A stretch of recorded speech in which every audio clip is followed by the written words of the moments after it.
Welcome to Kenton Teaches. Enjoy the video. You start by preparing the clips in your mouth. Inspect each clip for damage and confirm spring tension. Damaged parts can cut or slip. Once done, brush and floss the front teeth so the clip seats on clean enamel and dry with a tissue to improve grip. Make sure you've matched upper and lower pieces and identified left and right.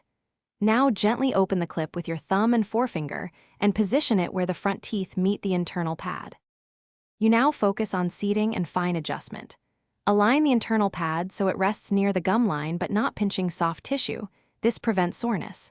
Place the front teeth fully into the pad, then gently hinge the clip closed until you feel a firm engagement. Once clipped, check symmetry from the front and adjust laterally with small fingertip nudges. Rotating the clip slightly can reduce pressure points.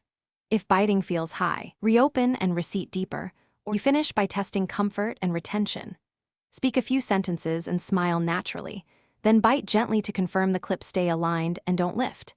If you notice persistent soreness, pressure points, or slipping, remove, rinse, and reposition.